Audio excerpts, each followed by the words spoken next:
chef, we're chicken and chips. And this is our hashtag Ask CNC video Segment. And we'll answer your questions that you sent through.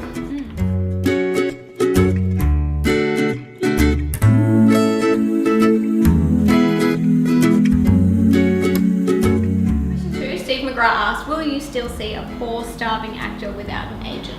He is freelance now. Of course. Yeah, we see freelancers all the time. Yep. It's really important to keep us updated with your contact details. And just send us a little reminder every now and then to say, hi, I'm still here. We get freelancers in pretty much for every session we have. Kelly Calton says, do you consider interstate talent for TVCs, etc., especially if they're ready to travel? Oh yes, it depends entirely on budgets and whether they have a travel budget or whether they want to see outside of Sydney. We don't get people to travel for an audition. No. We just, if you would like to submit a self-test, we accept self-tests. And you can encourage travel them for the shoot. Sue Broberg asked, for a TVC casting that has a humorous bent, would you recommend just absolutely sticking to the script as in the lines on the page, or is it okay to impro a little after asking? Oh, a little after asking if that's okay.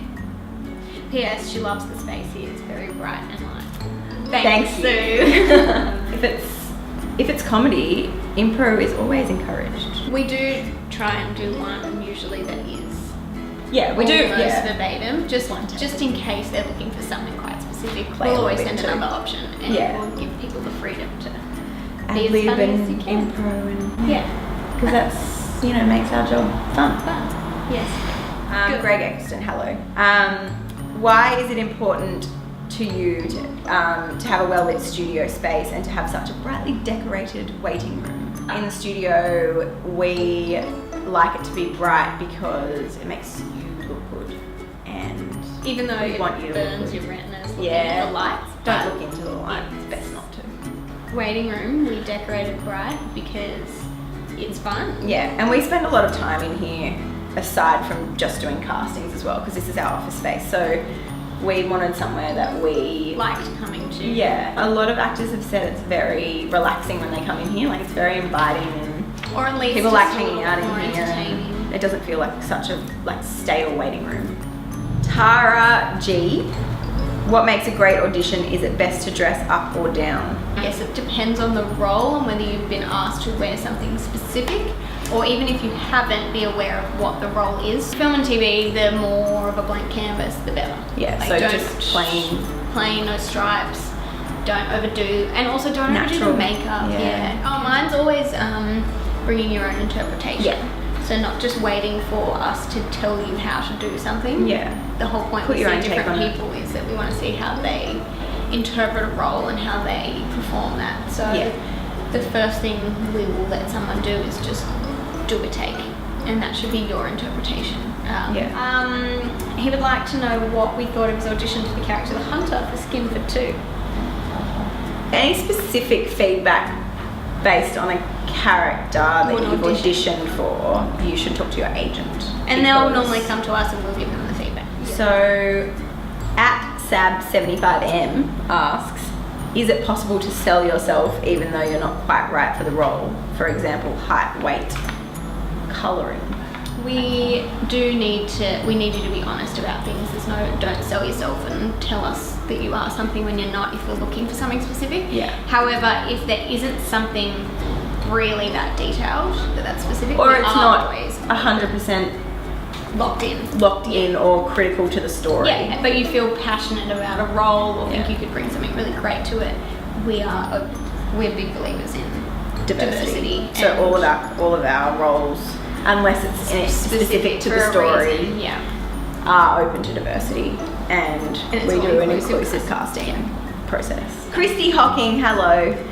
Do you try and avoid typecasting? What ways do you convince producers/directors to cast outside the box?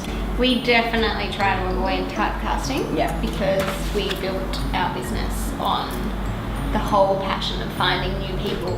Because obviously typecasting is because we see so many of these people on our screens already, so everyone has an idea of what a person should look like or should look like in their head.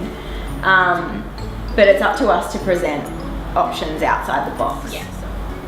Our biggest do is the moment you get the audition, read all the things. Yeah.